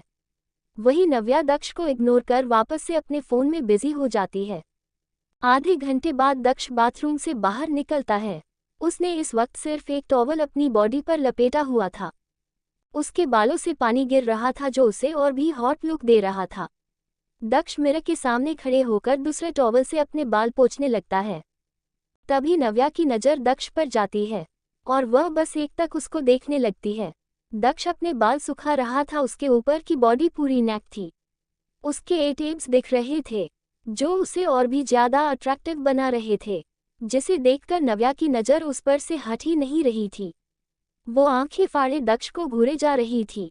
दक्ष की नज़र मिरर से होते हुए नव्या पर जाती है, जो उसे एकटक घूर के देखे जा रही थी। नव्या को देखकर दक्ष के फेस पर एक डेविल स्माइल आ जाती है। दक्ष पलटकर नव्या को देखता है और अपने हाथ में लिया हुआ टॉवल उसके मुंह पर फेंक देता है। दक्ष के वो अचानक टॉवल फेंकने से नव्या होश में पर आती है और उस टॉवल को अपने चेहरे से हटाकर दक्ष को गुस्से में घूरने लगती है। नव्या गुस्से में अंडरस्को ये क्या बदतमीजी है दक्ष अपने कदम नव्या की तरफ बढ़ाते हुए अंडरस्को बदतमीजी में नहीं तुम कर रही थी बीवी। दक्ष की बात पर नव्या उसे सवालिया नजरों से देखने लगती है। दक्ष नव्या के करीब आकर बेड पर बैठते हुए अंडस्को कितनी इंटेंस नजरों से तुम मुझे देख रही थी। देसे कि अभी मुझे कच्चा चबा जाओगी। दक्ष की बात सुन नव्या मुंह खोले दक्ष को देखने लगती है। नव्या अपना मुंह बंद कर अंडस्को में, मैं कब तुम्हें देख रही थी, मैं तो बस वो क्या बीवी। इतना कहकर दक्ष नव्या के चेहरे के करीब चला जाता है। दोनों की नोज आपस में टच होने लगती है। नव्या को अपने फेस पर दक्ष की गर्म सांसें महसूस हो रही थी, जिससे उसकी दिल की धड़कनें बहुत तेज हो गई थी। नव्या खुद को शांत करते हुए अंडस्को में तुम्हें नहीं देख। आगे के शब्द नव्या के मुंह के अंदर ही रह जाते हैं क्योंकि दक्ष ने अपने होंठों से नव्या के होंठों को दबा दिया था और उसे सॉफ्टली किस करने लगता है। नव्या कुछ रिएक्ट नहीं करती, बस चुपचाप वैसे ही बैठी रहती है। करीब 20 मिनट लंबी किस के बाद दक्ष नव्या के होंठों को छोड़ से एडुकेटिव वॉइस में उसके कान में कहता है, अंडस्को वैसे तुम्हें हक है मुझे देखने ना। After all I am your husband. अगर तुम मुझे नहीं देखोगी तो कौन देखेगा बीवी। इतना कहकर दक्ष नव्या के कान पर बाइट कर लेता है, जिसे नव्या सिहर उठती है और अपनी सांसें कंट्रोल करने लगती है। नव्या को ऐसे देख दक्ष के चेहरे पर डेविल स्माइल आ जाती है। दक्ष और नव्या दोनों एक दूसरे की आंखों में देख रहे थे। दोनों अभी भी एक दूसरे के बेहद करीब थे। दक्ष नव्या के बालों को ठीक करते हुए, अंडस्को मैंने कहा था ना कि आज रात रेडी रहना। दक्ष की बातों पर नव्या अपना सिर झुका लेती है। दक्ष नव्या का चेहरा उठाकर एक बार फिर उसके लिप्स पर अपने लिप्स रख देता है और उसे किस करने लगता है। किस करते करते ही दक्ष नव्या को बेड पर लिटा देता है और खुद उसके ऊपर आ जाता है और उसे वाइल्डल किस करने लगता है। नव्या की आंखें बंद थी। वक्त के साथ साथ दक्ष की किस वाइल्ड होने लगती है। दक्ष नव्या के लिप्स को छोड़ उसके कॉलरबोन पर किस और बाइट करने लगता है, जिसे नव्या की आह निकलने लगती है, जिसे सुन दक्ष एक्साइटेड होने लगता है। कुछ देर बाद दक्ष नव्या की कमर पर हाथ रख उसके पेट पर अपने होंठ चलाने लगता है, जिसे नव्या की पकड़ दक्ष के कंधे पर मजबूत हो जाती है। दक्ष का हाथ नव्या की पूरी बॉडी एक्सप्लोर कर रहे थे। दक्ष फिर ऊपर आकर नव्या के होंठों को पैक कर देता है, जिसे नव्या अपनी आंखें कसकर मिच लेती है। दक्ष नव्या के होंठों को छोड़ उसकी आंखों पर बारी बारी किस करता है। वक्त के साथ कमरे में नव्या की सिसकियां तेज होने लगती है। करीब आधी रात में दक्ष नव्या से खुद को अलग कर उसी के ऊपर निढाल होकर लेट जाता है। नव्या भी इस काफी थकी हुई थी, उसमें इतनी भी हिम्मत नहीं बची थी कि वो खुद से दक्ष को अलग कर सके, इसलिए वो भी वैसे ही अपनी आंखें बंद कर नींद के आगोश में चली जाती है। दूसरी तरफ काव्या और विवान का कमरा। बेड पर काव्या और विवान बिना कपड़ों के एक दूसरे से लिपटे हुए थे। उनके ऊपर सिर्फ एक ब्लैंकेट पड़ी हुई थी। दोनों की सांसें कमरे में सुनाई दे रही थी। दोनों एक दूसरे के एहसास में खोए हुए थे। ... नेक्स्ट मॉर्निंग, दक्ष और नव्या का बेडरूम। दक्ष और नव्या एक दूसरे के बाहों में बड़े आराम से सो रहे थे। खिड़की से आती धूप से दक्ष की आंखें खुलती है और वो अपने सामने आराम से सो रही नव्या को देखने लगता है। कुछ पल नव्या को ऐसे ही देखने के बाद दक्ष झुककर नव्या के माथे को चूम लेता है, जिससे नव्या की भी नींद खुल जाती है और वो हड़बड़ा कर उठकर बैठ जाती है। नव्या थोड़े गुस्से में, अंडस्को क्या कर रहे थे तुम? ना रात में सोने देते हो और नहीं सुबह, हर वक्त मुझसे चिपकते रहते हो। कुछ देर के लिए खुद को कंट्रोल नहीं कर सकते क्या? नव्या ये सब झल्लाते हुए कहे जा रही थी। तभी उसकी नज़र दक्ष पर पड़ी, जो उसकी बातें अनसुना करके बस एक तक कुछ देखे जा रहा है। नव्या उसकी नज़र का पीछा करती है। जैसे ही उसकी नव्या की नज़र वहां पड़ती है जहां दक्ष देख रहा था, तो उसकी आंखें हैरानी से फैल जाती है। नव्या के यूं अचानक हड़बड़ा के उठने से उसका ब्लैंकेट गिर गया था, जिस वजह से उसकी ऊपर की बॉडी बिना कपड़ों के दक्ष के सामने थी और वो उसे बड़ी इंटेंस नज़रों से देख रहा था। नव्या जल्दी से खुद को कवर कर गुस्से में दक्ष को घूरने लगती है। नव्या की ये हरकत देख दक्ष डेविल स्माइल करते हुए कहता है, अंडस्को कॉमन बेबी, ना जाने कितनी बार मैं तुम्हें देख चुका हूँ, पर एक तुम जो मुझसे ऐसे शर्माती ही जैसे कि मैंने कभी तुम्हें देख ही ना हो।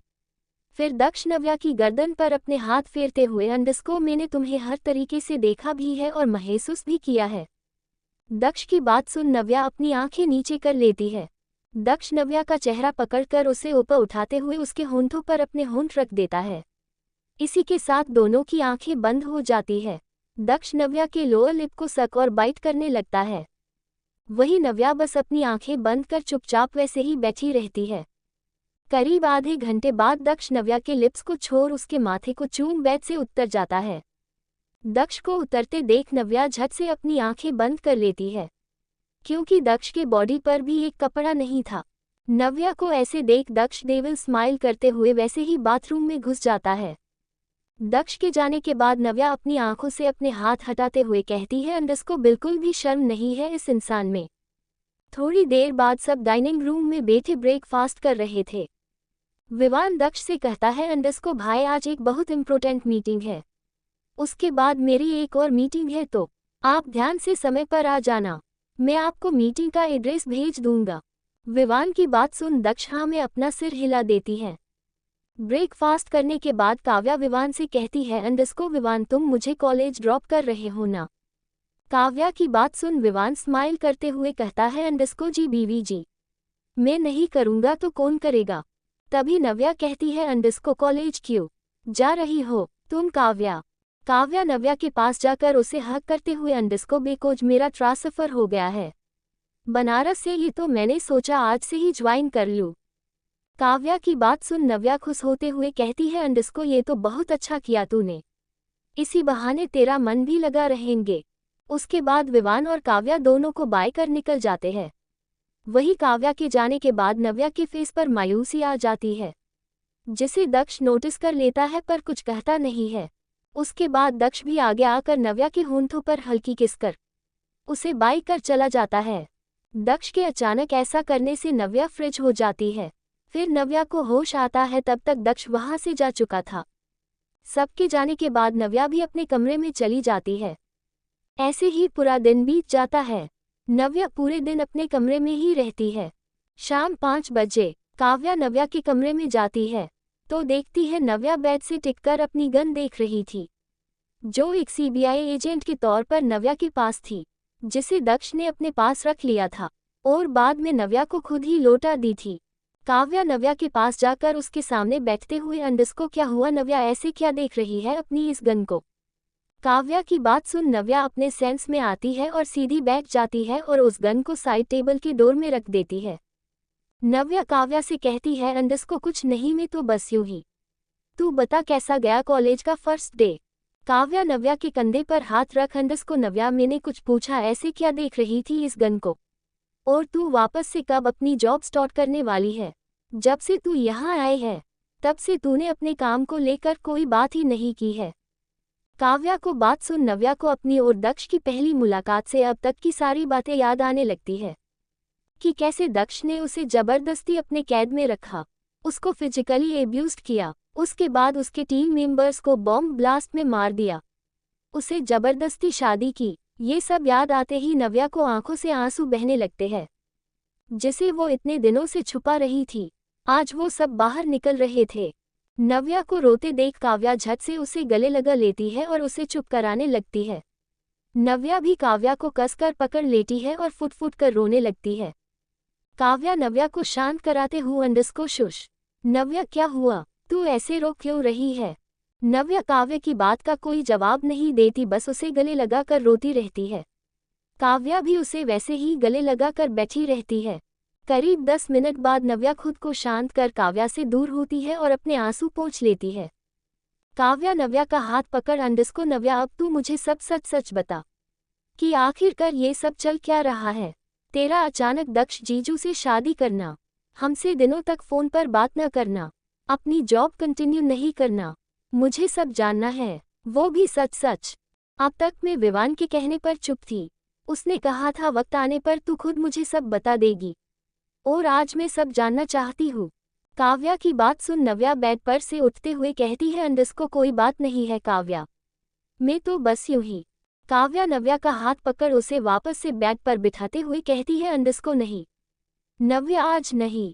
काव्या को बात सुन एक बार फिर नव्या इमोशनल हो जाती है और उसके आंखों से आंसू बहने लगते हैं। काव्या नव्या के चेहरे को थामकर, अंडस को अब बता सच क्या है।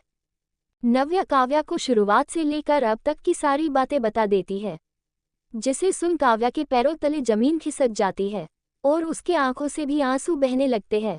काव्या हैरानी से, अंडस को इतना कुछ हो गया तेरे साथ, और तूने मुझे बताना तक जरूरी नहीं समझा। नव्या, दक्ष जीजू ऐसा कैसे कर सकते हैं तेरे साथ? उन्होंने तुझे कैद करके रखा, तेरे साथ जबरदस्ती की, कैसे कर सकते हैं वो? और विवान, उसने भी मुझसे इतनी बड़ी बात इतनी आसानी से छुपा ली। मैं विवान को कभी माफ नहीं करूंगी। नव्या काव्या को संभालते हुए अंडस्को, काव्या संभाल खुद के। जो भी हुआ वो पास्ट था और जो भी किया दक्ष ने किया उसमें कहीं भी विवान शामिल नहीं है। तू उसे दोष मत दे। नहीं नव्या, गलती है उसकी। उसने मुझे धोखे में रखा, वो सब जानता था, फिर भी उसने मुझे कुछ नहीं बताया। सिर्फ इतना कह दिया वक्त आने पर सब पता चल जाएगा। और मैं पागल, मैंने उसकी बात पर विश्वास कर लिया। कहते हुए काव्या अपने सिर पर हाथ रख लेती है। काव्या के पैनिक होता देख नव्या कहती है, अंडस्को काव्या, जो भी हुआ उसमें विवान की गलती नहीं थी। और दक्ष भले उस वक्त गलत था, पर अब वो मुझसे प्यार करने लगा है और मेरे मन में भी उसके लिए सेम फीलिंग्स है। नव्या को ना चाहते हुए भी ये सारी झूठी बातें काव्या को कहनी पड़ रही थी ताकि वो ज्यादा पैनिक ना करे। काव्या चिल्लाते हुए, अंडस्को नो। नव्या, दक्ष ने तेरे साथ गलत किया है। उन्होंने तेरा रेप किया है। उन्हें सजा मिलनी चाहिए। He is a bloody rapist. Navya तेज गुस्से में चिल्लाते हुए, अंडस्को शट अप। काव्या, तुझे पता भी है तू क्या बकवास कर रही है? हाँ माना मैंने, उसने जबरदस्ती मेरे साथ फिजिकल रिलेशन बनाया, बट नाउ हम शादीशुदा है। और तुझे क्या लगता है मुझे गुस्सा नहीं आया होगा? पर मेरी कुछ मजबूरियां थी काव्या। तो अब कौन सी मजबूरी है नव्या? कहते हुए काव्या नव्या के कंधे पर हाथ रख देती है। प्यार, मैं प्यार करने लगी हूँ उससे, और अब वो सुधर चुका है। ये क्या बकवास कर रही है तू नव्या? तू कैसे दक्ष से प्यार कर सकती है? काव्या कहती है। नव्या काव्या के हाथ में अपना हाथ लेकर, अंडस्को जैसे महादेव को गौरी माता से प्यार हुआ था और गौरी मैया को महादेव से, बस वैसे ही। पर काव्या कुछ कहती उससे पहले ही नव्या कहती है, अंडस्को वादा कर काव्या, जो भी बातें हमारे बीच हुए हैं आज तू उसे यही खत्म करेगी। मैं नहीं चाहती तू अपने मन में ये बातें रखे और तेरे और विवान के रिश्ते में कोई प्रॉब्लम आए। काव्या, अंडस्को ऐसे कैसे में ही बात? नव्या काव्या के हाथों पर अपने हाथ रख उसे कसकर पकड़ते हुए, अंडस्को प्लीज। नव्या की बात सुन काव्या ना चाहते हुए भी अपना सिर हाँ में हिला देती है। नव्या अपनी बातें कंटिन्यू करते हुए, अंडस्को वादा कर तू विवान से इस बारे में कोई बहस नहीं करेगी और इस बार का तुम दोनों के रिश्ते में कोई असर नहीं पड़ेगा। काव्या एक बार फिर अपना सिर हाँ में हिला देती है। नव्या मुस्कुराते हुए उसे गले से लगा लेती है। काव्या भी उसे कसकर पकड़ लेती है, पर अभी भी काव्या के मन में अभी की गई सारी बातें गोल गोल घूम रही थी। रात का वक्त, काव्या अपने कमरे की बालकनी में बैठी हुई थी और आज की उसके और नव्या के बीच हुई सारी बातें सोच रही थी। तभी विवान वहां आ जाता है और उसे साइड से हक करते हुए कहता है, अंडस्को क्या बात है, बड़ी गुमसुम सी बैठी हो? काव्या विवान से दूर होते हुए कहती है, अंडस्को नहीं, ऐसी कोई बात नहीं है। काव्या के ऐसे दूर जाने से विवान को अच्छा नहीं लगता। विवान फिर से अपना हाथ आगे बढ़ा, जैसे ही काव्या का हाथ पकड़ने वाला होता है वैसे ही काव्या वहां से उठते हुए कहती है, अंडस्को मैं सोने जा रही हूँ, काफी थकान महसूस हो रही है। इतना कहकर काव्या कमरे में वापस चली जाती है। विवान को आज काव्या का बिहेवियर काफी अजीब लगता है, पर फिर वो अपने सारे ख्यालों को झटकते हुए खुद भी कमरे में चला जाता है। दक्ष और नव्या का बेडरूम। दक्ष सोफे पर बैठे ऑफिस का कुछ काम कर रहा था, वही नव्या भी चुपचाप बैठे अपने फोन पर कुछ कर रही थी। दक्ष एक नज़र नव्या पर डालता है, उसके बाद अपना लैपटॉप बंद कर नव्या की तरफ अपने कदम बढ़ा देता है। नव्या अपनी नजरें उठाकर देखती है तो सामने दक्ष अपने दोनों हाथों को पीछे कर उसके सामने खड़ा था और उसे ही देख रहा था। नव्या सवालिया नजरों से उसे देखने लगती है। तभी दक्ष अपने पीछे से एक एनवोलेप निकलकर नव्या को देखता है। नव्या सवालिया नजरों से वो एनवोलेप लेती है और उसे खोलकर देखने लगती है। उसके अंदर एक लेटर था। नव्या उस लेटर को बड़े ध्यान से पढ़ने लगती है। कर पल के साथ नव्या की एक्सप्रेशन बदलने लगते हैं। वही दक्ष नव्या के हाव भाव देख रहा था। नव्या सवालिया नजरों से वो एनवोलेप लेती है और उसे खोलकर देखने लगती है। उसके अंदर एक लेटर था। नव्या उस लेटर को बड़े ध्यान से पढ़ने लगती है। कर पल के साथ नव्या की एक्सप्रेशन बदलने लगते हैं। वही दक्ष नव्या के हाव भाव देख रहा था। नव्या लेटर पढ़कर हैरानी में दक्ष को देखते हुए, अंडस्को ये क्या है? दक्ष नव्या के सामने बैठते हुए अंडरस्को तुम्हारा ज्वाइनिंग लेटर है, पर मुझे तुम्हारी कंपनी में कोई जॉब नहीं करना। मेरा खुद का एक प्रोफेशन है। मैं अपने प्रोफेशन को छोड़कर भला तुम्हारी जॉब क्यों एक्सेप्ट करूंगी। कहते हुए नव्या दक्ष को देखने लगती है।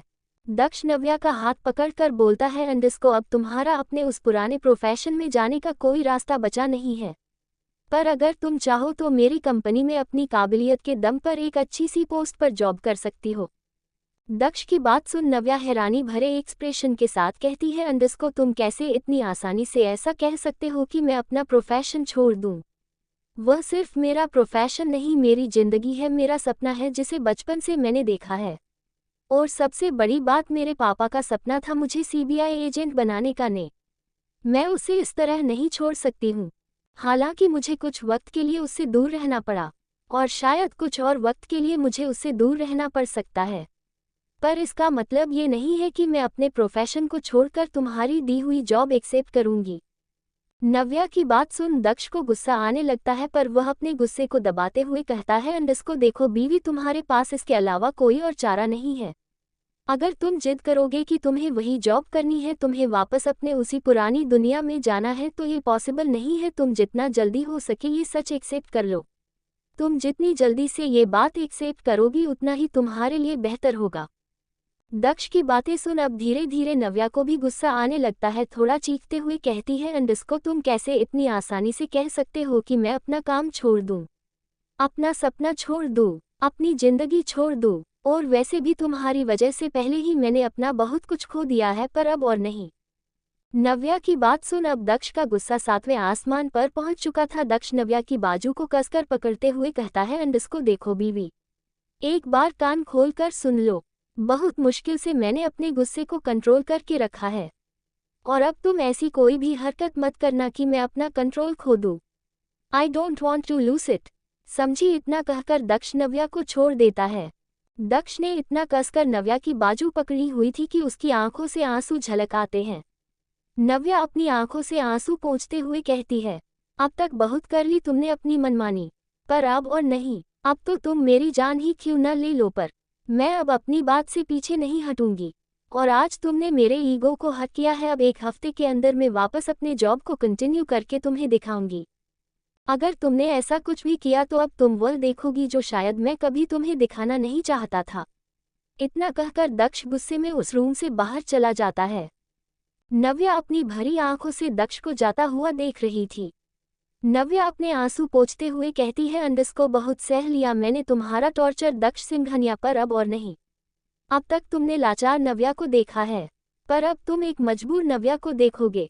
एक वक्त था जब मैंने तुम्हारे सामने अपने घुटने टेके थे अपने परिवार की वजह से, पर अब मेरी कोई कमजोरी नहीं बची। अब तुम उस बेबाक नव्या को देखोगे जो किसी के सामने नहीं झुकती, जिसे दुनिया का कोई खौफ नहीं है।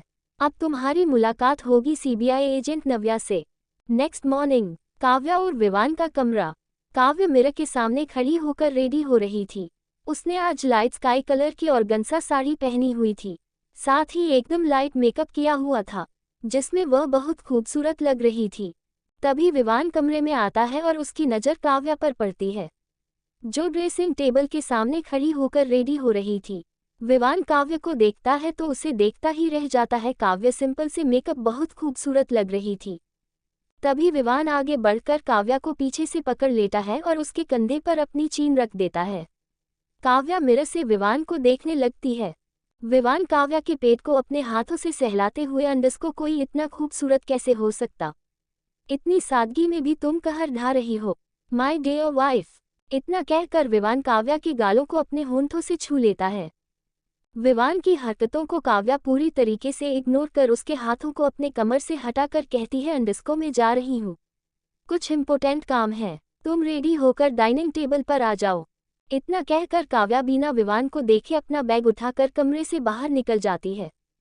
विवान को काव्या को यह हरकत देख कहीं ना कहीं फील हो रहा था कि काव्या उसे किसी बात का काफी नाराज है, पर बात क्या है ये विवान को पता नहीं चल रहा था। उसके बाद विवान भी बाथरूम में जाकर फ्रेश होने लगता है। ऐसे ही 2 दिन बीत जाते हैं। इन 2 दिनों में काव्या ने विवान से कोई भी बात नहीं की थी, ये तक को अब उसमें विवान को टोटली इग्नोर करना चालू कर दिया था। विवान ने बहुत बार ट्राई करी थी काव्या से बात करने की, पर किसी न किसी बहाने से काव्या उसे इग्नोर कर देती थी। वही दक्ष और नव्या कहीं ना कहीं एक दूसरे के करीब आने लगे थे। जहां दक्ष को पहले से ही अपनी फीलिंग्स का एहसास था, वही नव्या के दिल में भी दक्ष के लिए कुछ नए एहसास जन्म लेने लगे थे। दक्ष नव्या की कार करने लगा था, उसे समझने लगा था, जिसे नव्या को भी दक्ष का ये बदलाव अच्छा लगने लगा था। वही नव्या को विवान और काव्या के बीच जो चल रहा था उसकी भी भनक लग रही थी। रात का वक्त, काव्या और विवान का कमरा। विवान कमरे में आता है और देखता ही कि काव्या कुछ पेपर्स चेक कर रही थी। वही काव्या की नज़रें जैसे ही विवान पर पड़ती है, वो वैसे ही अपनी नज़रें उस पर से हटाकर वापस से अपना काम करने लगती है। अब विवान के सब्र ने भी जवाब दे दिया था। उसे काव्या की बेरुखी और बर्दाश्त नहीं हो रही थी। विवान कमरे का दरवाज़ा बंद कर काव्या के पास जाता है और इसके हाथों से सारे पेपर्स लेकर उन्हें साइड टेबल पर रख काव्या का हाथ अपने दोनों हाथ में पकड़कर कहता है, इसको क्या बात है काव्या, तुम ऐसे बिहेव क्यों कर रही हो, जैसे मैंने कोई बहुत बड़ा गुनाह कर दिया हो। 2 दिन से देख रहा हूँ, तुम मुझसे ढंग से बात करना तो दूर मेरी तरफ एक नज़र उठाकर भी नहीं देख रही हो। आखिरकार ऐसी तो क्या गलती कर दी मैंने कि तुम मुझे ऐसे सजा दे रही हो। काव्या एक तंज भरी मुस्कान के साथ कहती है, इसको मैं और तुम्हें सजा दे सकूं। इतनी औकात नहीं है मेरी और मेरी बहन की कि वो तुम्हें और तुम्हारे उस रेपिस्ट भाई को सजा दे सके। काव्या के मुंह से दक्ष के लिए रेपिस्ट वर्ड सुन विवान गुस्से से भर जाता है और जोर से चीखते हुए कहता है, इसको शट अप। तुम्हें पता भी है तुम क्या कह रही हो, भाई है वो मेरे। विवान को चीखता देख काव्या उसे ज्यादा जोर से चीखते हुए कहती है, इसको और उसने जो दरिंदगी मेरी बहन के साथ की है, उसके बाद मेरे नज़रों में वो सिर्फ एक रेपिस्ट है, उसे ज्यादा कुछ नहीं। विवान काव्या की दोनों बाजू को कसकर पकड़ कर कहता है, इसको don't you dare to use this word again for my brother. बोलूंगी, बार बार बोलूंगी, क्या कर लोगी तुम। मेरे बोलने से ये सच बदल तो नहीं जाएगा ना कि तुम्हारे भाई ने मेरी बहन के साथ वो दरिंदगी की है जिसकी मैं कल्पना भी नहीं कर सकती। उन्होंने मेरी बहन को मेंटली फिजिकली टॉर्चर किया है। क्या बीती होगी नव्या पर, कैसे सहा होगा उसने ये सब अकेले। मैं कभी तुम्हारे भाई को माफ नहीं करूंगी। इतना कहकर काव्या जोर जोर से अपना मुंह छुपाकर रोने लगती है।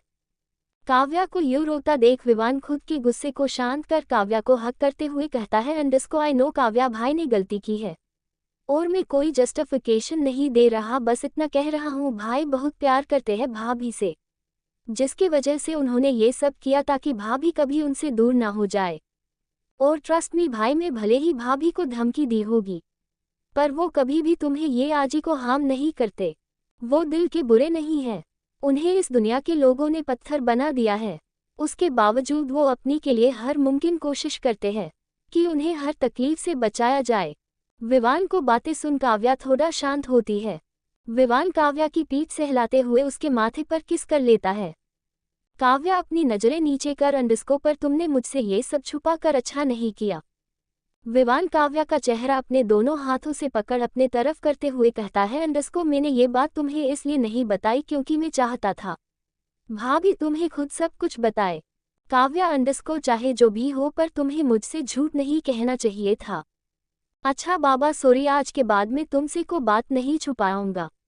कहते हुए विवान अपने कान पकड़ लेता है, जिसे देख काव्या मुस्कुरा देती है। काव्या को मुस्कुराता देख विवान उसे फिर से अपने सीने से लगा लेता है। विवान काव्या को सीने से लगाकर, इसको आई एम सॉरी अगेन।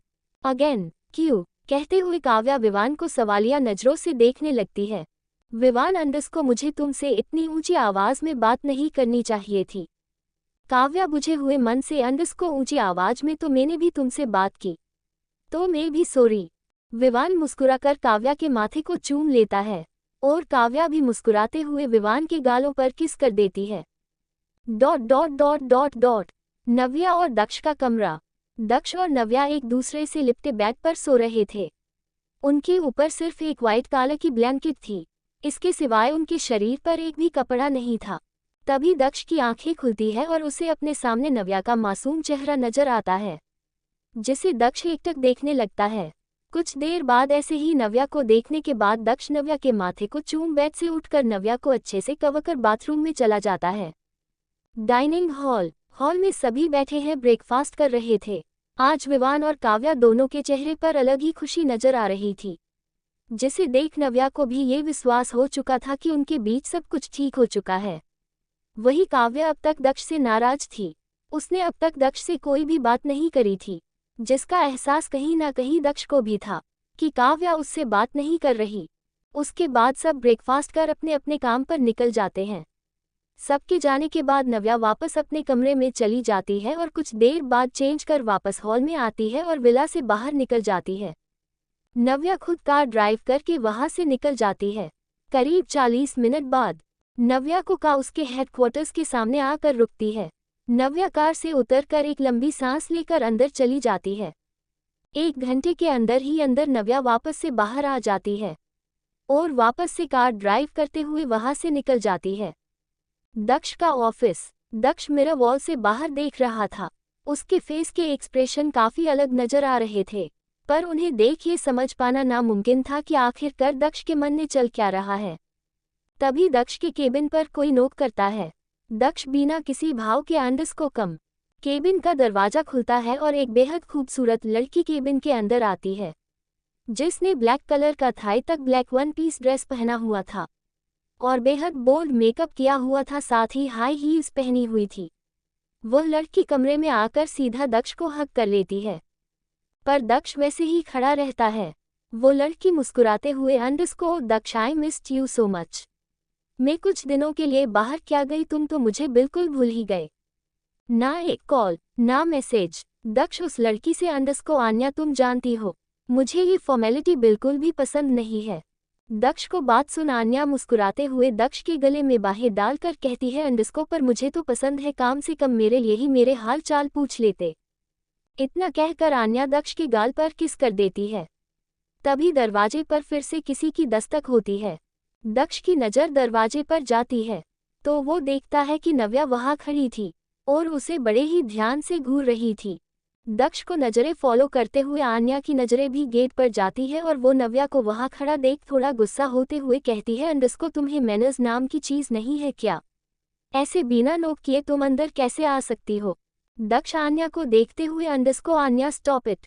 वो दक्ष इतना ही कहता है तभी वापस से आन्या कहती है अंडरस्कोर नो दक्ष, वो ऐसे कैसे कोई भी बिना नोक कर अंदर आ सकता है।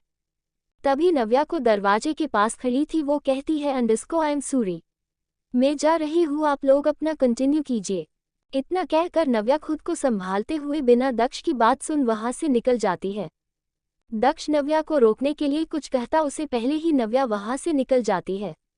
दक्ष को नव्या की आंखों में कुछ अजीब सा महसूस हो रहा था, जिसे दक्ष को ये समझ आ गया था कि नव्या उसे और आन्या को इतने करीब देख कुछ और सोच रही है। आन्या मुंह बनाते हुए अंडरस्कोर हु इज शी, कितनी अजीब है, जिस काम के लिए आई थी वो किया नहीं और ऐसे चली गई। ये कैसे एम्प्लॉयज रखे हैं तुमने दक्ष? दक्ष अपना कोट उठते हुए कहता है underscore she is not employee, she is my wife. Driver के साथ विला आ जाना तुम, मुझे अभी निकलना होगा। इतना कहकर दक्ष लंबे लंबे कदम लेकर केबिन के बाहर चला जाता है।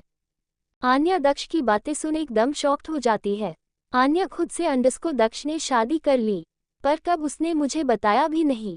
दक्ष ये तुमने अच्छा नहीं किया, आई हेट यू। दक्ष इधर नव्या अपने आंसू पोंछते पोंछते पार्किंग एरिया में आ जाती है और अपनी कार के पास खड़ी होकर रोते हुए कहती है मुझे क्यों फर्क पड़ रहा है, क्या हुआ अगर दक्ष को किसी और के साथ देख लिया, मुझे क्यों इतना बुरा लग रहा है, मुझे क्यों इतना फर्क पड़ रहा है, नहीं ये नहीं होना चाहिए, क्यों हो रहा है ये, क्यों क्यों क्यों? महादेव क्यों मेरे आंसू थामने का नाम नहीं ले रहे? आज से पहले तो ये कभी नहीं हुआ, फिर ये नए एहसास क्यों? तभी दक्ष भी वहां आ जाता है। नव्या की पीठ दक्ष की तरफ थी, जिस वजह से दक्ष में नव्या को रोते हैं नहीं देखा था। दक्ष पीछे से नव्या को आवाज लगाता है। दक्ष की आवाज सुन नव्या अपने आंसू पोंछ खुद को शांत कर लेती है। दक्ष नव्या के पास आकर उसे कहता है अंडरस्कोर तुम ठीक हो, जिसके जवाब में नव्या बस दक्ष को देखने लगती है। दक्ष नव्या के कंधे पर अपना हाथ रखते हुए अंडरस्कोर चलो विला चलते हैं, वहां जाकर बात करते हैं। इतना कहकर दक्ष नव्या का हाथ पकड़ उसे अपनी कार के पास ले जाता है और उसे कार में बैठाकर खुद दूसरी तरफ से जाकर बैठ जाता है। दक्ष फिर ड्राइवर को चलने के लिए कहता है।